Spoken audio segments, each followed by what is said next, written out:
एक समय की बात है, रायपुर राज्य में एक बहुत ही खूबसूरत राजकुमारी रहती थी, जिसका नाम राजकुमारी गुलाबी था। उसकी सुंदरता अनोखी थी, क्योंकि उसके लंबे गुलाबी बाल थे और उसे गुलाब बहुत पसंद थे। राज्य के सभी लोग राजकुमारी से बहुत प्रेम करते थे और उनका सम्मान करते थे।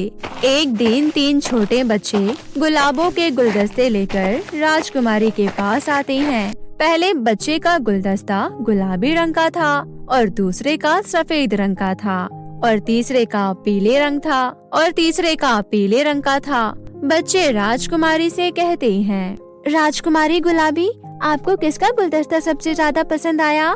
मुझे हर तरह और हर रंग के गुलाब पसंद है। तुम तीनों के ही गुलाब बहुत पसंद आए मुझे। राजकुमारी बच्चों से गुलाब लेती है और उन्हें गले लगा लेती है, फिर उन्हें गुदगुदाने लगती है। वो बच्चे हंसने लगते हैं। हर शाम सूर्य अस्त के बाद राजकुमारी गुलाबी बालकनी पर जाती है और हाथ से चुटकी बजाती है और कहती है, आओ मेरी प्यारी चिड़िया। एक सुनहरी रंग की चिड़िया उड़ते हुए राजकुमारी की ओर आ जाती है और राजकुमारी के कंधों पर बैठ जाती है। अचानक ही राजकुमारी के बाल तेज गुलाबी रोशनी में चमकने लगते हैं। राजकुमारी हंसते हुई चिड़िया से बोलती है, तुम सच में बहुत शरारती हो, मेरे बालों से खेलना चाहती हो। ऐसा कहते हुए राजकुमारी हंसने लगती है। उसके बाद राजकुमारी और सुनहरी चिड़िया साथ मिलकर बहुत ही प्यारी और मीठी सी लोरी गाने लगती है, जिस वजह से पूरे राज्य के लोग मीठी नींद में सो जाते हैं और उन्हें बहुत ही प्यारे प्यारे सपने आने लगते हैं। राज्य के सभी लोग सूर्य उदय तक बहुत ही मीठे मीठे और प्यारे प्यारे सपने देखते हैं। राज्य के सभी लोगों को राजकुमारी और सुनहरी चिड़िया की आवाज बहुत ही प्यारी लगती है और इस तरह कई साल गुजरते गए।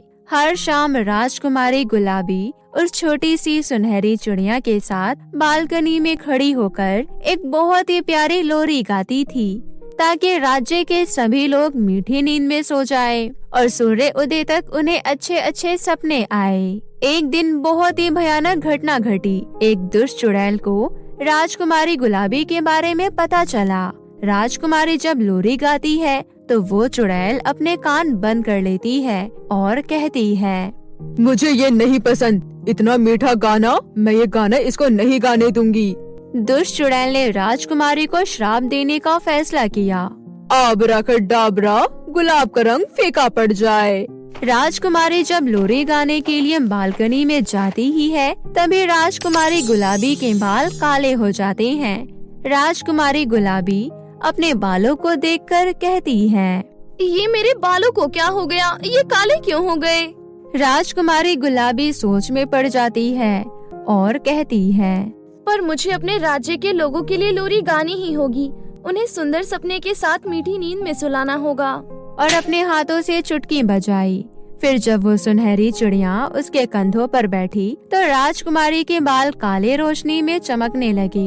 चिड़िया और राजकुमारी लोरी गाने लगी। राज्य में हर व्यक्ति नींद में सो गए, पर उस रात उन्हें बुरे और भयानक सपने आए। सुबह उठकर राज्य के लोग एक दूसरे से भयानक सपने के बारे में बात कर रहे थे। अगले दिन उदास होकर राजकुमारी सुनहरी चिड़िया को बुलाती है और अपनी सारी परेशानी के बारे में बताती है और चिड़िया से कहती है, मुझे बताओ सुनहरी चिड़िया, मैं क्या करूं? अपने काले बाल गुलाबी कैसे करूं? तुम क्या मेरी समस्या का समाधान कर सकती हो कि मैं कैसे अपने लोगों को गहरी नींद और मीठे सपने में सुलाऊं? बताओ सुनहरी चिड़िया। वो सुनहरी चिड़िया राजकुमारी के कान में बोलती है, काले बाल गुलाब का पानी। इतना कहती ही सुनहरी चिड़िया उड़ जाती है। राजकुमारी इस सलाह के बारे में सोचने लगी और फिर उसने ये सलाह का पालन किया। एक बड़े से टब में पानी और उसके अंदर बहुत सारे गुलाब की पंखुड़ियाँ डाल दी और फिर राजकुमारी ने अपने काले बाल गुलाब जल में डाल दिए। उनके ऐसा करते ही उनके काले बाल फिर से गुलाबी रंग में बदल गए। ये देखकर राजकुमारी हैरान रह गई और बोली, ये फिर से गुलाबी हो गए, मैं बहुत खुश हूँ। मैं सुनहरी चिड़िया का धन्यवाद करूँगी। जब शाम को सुनहरी चिड़िया आती है और राजकुमारी के कंधे पर बैठती है, राजकुमारी के गुलाबी बाल रात के अंधेरे में चमकने लगे। राजकुमारी सुनहरी चिड़िया का धन्यवाद करती है और कहती है, बहुत बहुत शुक्रिया सुनहरी चिड़िया, तुम्हारी वजह से मेरे बाल फिर से गुलाबी हो गए। फिर राजकुमारी और सुनहरी चिड़िया ने लोरी गाई और राज्य के सभी लोग मीठी गहरी नींद में सो गए और उन्होंने अच्छे सपने देखे। ये बात जब चुड़ैल को पता लगी तो चुड़ैल बोली, राजकुमारी के बाल फिर से गुलाबी हो गए और उसने लोरी गाई, ये नहीं हो सकता। चुड़ैल को इस बात पर बहुत गुस्सा आया कि उसका दिया गया श्राप टूट गया, इसलिए वो राजकुमारी को एक और श्राप देने लगी और बोली, मैं उसे अपनी जादुई शक्ति दिखाऊंगी, आबराकडाबरा, गुलाब का रंग फीका पड़ जाए। और राजकुमारी के बाल फिर से कोयले की तरह काले हो जाते हैं। राजकुमारी अपने बालों को देखकर बोलती है, ये फिर से मेरे बाल काले हो गए, ये क्या हो रहा है मेरे साथ? इस बार उस चुड़ैल ने राजकुमारी के बालों को काला करने के साथ साथ पूरे राज्य के सारे गुलाब को गायब कर दिया। राजकुमारी अपने बालों को फिर से काला देख रोने लगती है। राजकुमारी को रोता देख चुड़ैल बहुत खुश होती है और जोर से हंसते हुए कहने लगती है, देखते हैं इस बार ये राजकुमारी मेरा श्राप कैसे तोड़ती है। एक बार फिर उदास होकर राजकुमारी सुनहरी चिड़िया से पूछती है, मुझे बताओ सुनहरी चिड़िया, मैं अपने बाल कैसे गुलाबी करूं और मैं अपने राज्य के लोगों के सपने फिर से कैसे सुंदर बना सकती हूं? और चिड़िया ने पिछली बार की तरह फिर से वही उत्तर दिया, काले बाल गुलाब का पानी। चिड़िया इतना बोलकर उड़ जाती है और राजकुमारी बोलती है, सुनहरी चिड़िया, मुझे छोड़कर मत जाओ, मुझे एक अलग समाधान दो। राजकुमारी को कुछ समझ नहीं आ रहा था कि वो क्या करे। उसका दुख इतना बड़ा था कि उसकी आंखें आंसुओं से भर आई। उनमें से एक आंसू जमीन पर गिरा और उसी समय एक बहुत सुंदर राजकुमार, जिसका नाम राजकुमार आदित्य होता है, वो राजकुमारी के बालकनी के नीचे से गुजर रहा होता है। वो उन आंसुओं को देखता है और एक छोटा सा डिब्बा निकालता है और उस डिब्बे में एक गुलाबी बाल था। वो झुका और उसने राजकुमारी के आंसुओं के ऊपर वो गुलाबी बाल रख दिया और फिर एक चमत्कार हुआ। अचानक वो गुलाबी बाल लाल गुलाब में बदल गया और राजकुमार बोला, इससे काम बन जाएगा। राजकुमार ने वो गुलाब लिया और राजकुमारी के पास गया और बोला, ये गुलाब तुम्हारे लिए है खूबसूरत राजकुमारी। राजकुमारी गुलाबी आदित्य से कहती है, तुम्हें ये गुलाब कैसे मिला? राज्य में तो एक भी गुलाब के फूल नहीं है। ये फूल मैंने बनाया है तुम्हारे आंसुओं की बूंद और गुलाबी बाल से। राजकुमारी उत्साहित होकर वो गुलाब का फूल ले लेती है और अपने आंसू पोंछ देती है और गुलाब की पंखुड़ियाँ तोड़कर टब के पानी में डालती है और फिर उसमें अपने बाल धोने लगती है। गुलाब के पानी में बाल डालते ही उसके बाल दोबारा से गुलाबी हो जाते हैं। ये देखकर सब हैरान हो जाते हैं और राजकुमारी के पिता महेंद्र आदित्य से कहते हैं, राजकुमार, तुम्हें ये गुलाबी बाल कहाँ से मिला?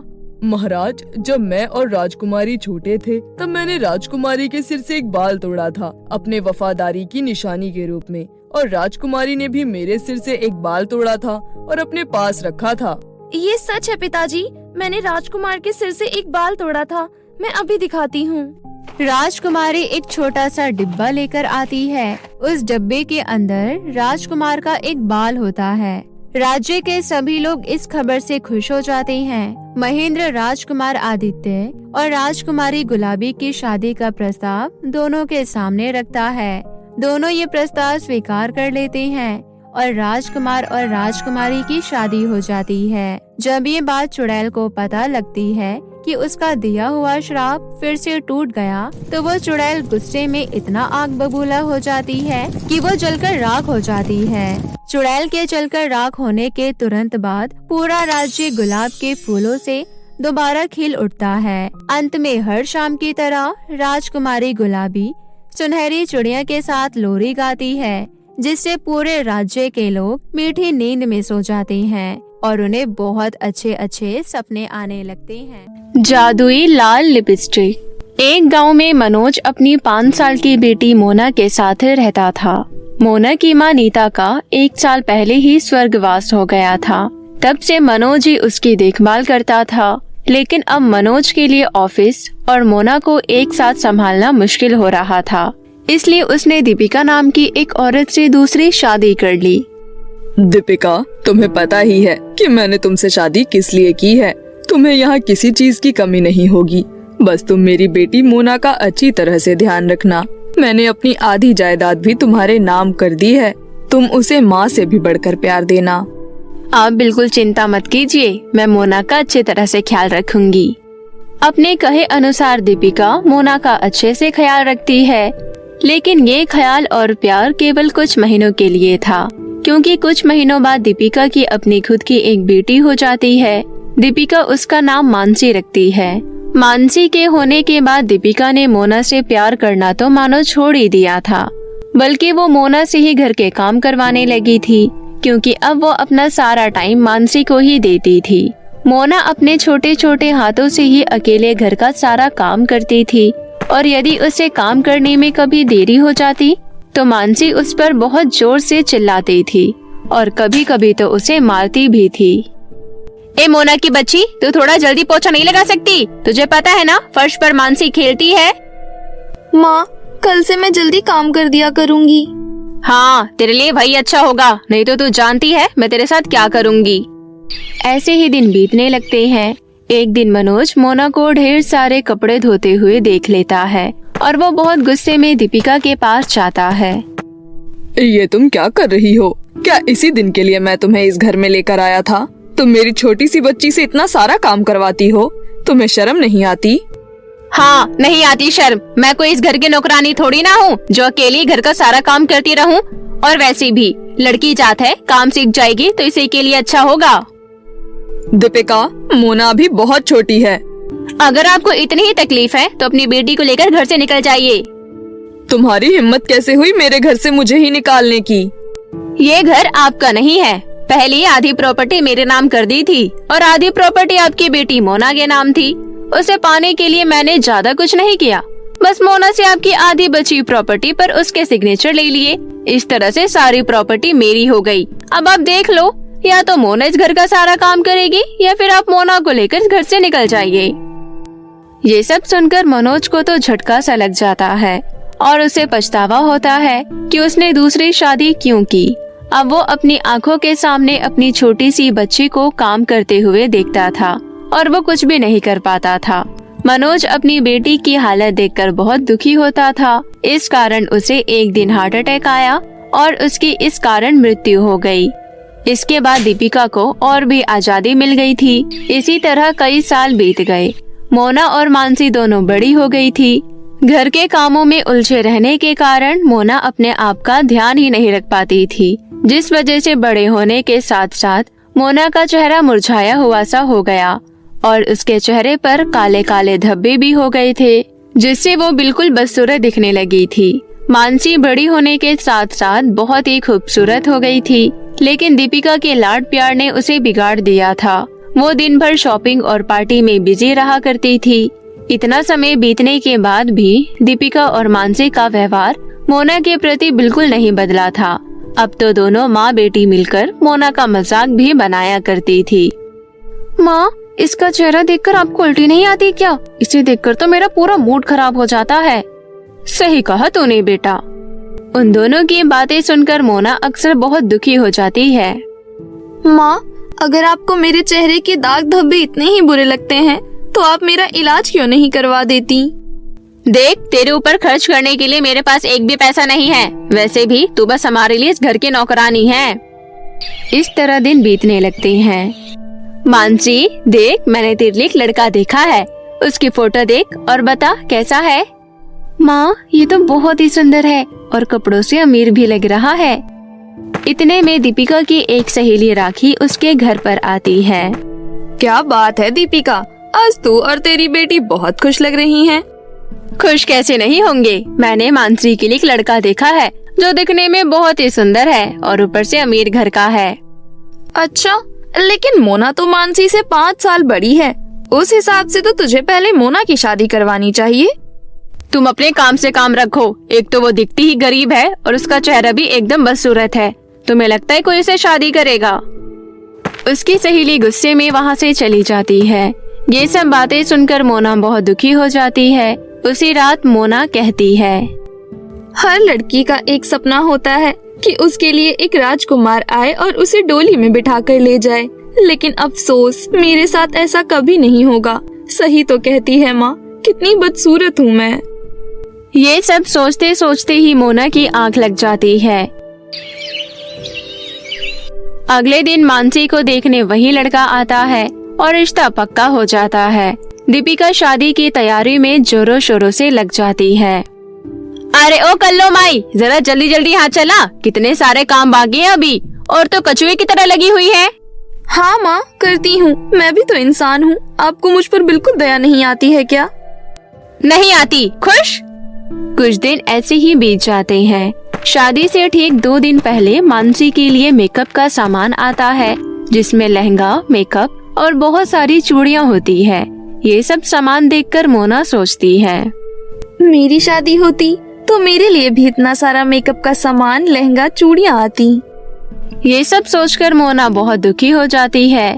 तभी वहाँ मोना की माँ की आत्मा प्रकट होती है। मोना, तुम दुखी क्यों हो रही हो?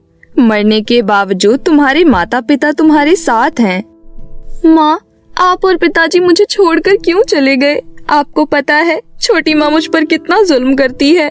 ऊपर से मेरे इस चेहरे को लेकर मेरा कितना मजाक उड़ाती है। माँ, मैं भी चाहती हूँ कि मेरी भी शादी हो, लेकिन मैं जानती हूँ मेरे इस बदसूरत चेहरे के कारण कोई मुझसे शादी नहीं करेगा। ऐसा नहीं है बेटी, अब तुम बदसूरत नहीं रहोगी। ये लो, मेरी ये जादुई लाल लिपस्टिक रखो। इसको लगाते ही तुम बहुत खूबसूरत हो जाओगी, बिल्कुल परियों जैसी। इतना कहकर मोना की माँ की आत्मा गायब हो जाती है। मोना जैसे ही उस लाल लिपस्टिक को लगाती है, लिपस्टिक लगाते ही मोना बहुत ही ज्यादा सुंदर हो जाती है। मोना बहुत ही खुश होती है और खुशी खुशी अपनी बहन मानसी की शादी में जाती है। मोना की खूबसूरती को देखकर बहुत सारे लड़के पागल हो जाते हैं। वहीं उस लड़के का भाई, जिससे मानसी की शादी होने वाली थी, वो मोना को देखकर लट्टू हो जाता है और फौरन दीपिका से मोना का हाथ मांग लेता है। बहुत सारे लोग होने के कारण दीपिका मना नहीं कर पाती है और मोना की शादी के लिए भी मान जाती है। फिर क्या था, मानसी के साथ साथ मोना की भी शादी हो जाती है। शादी के बाद मोना का पति उसे अपने साथ अमेरिका ले जाता है। दोनों खुशी खुशी रहने लगते हैं और इस प्रकार जादुई लाल लिपस्टिक की मदद से मोना का जीवन सुखमय हो जाता है।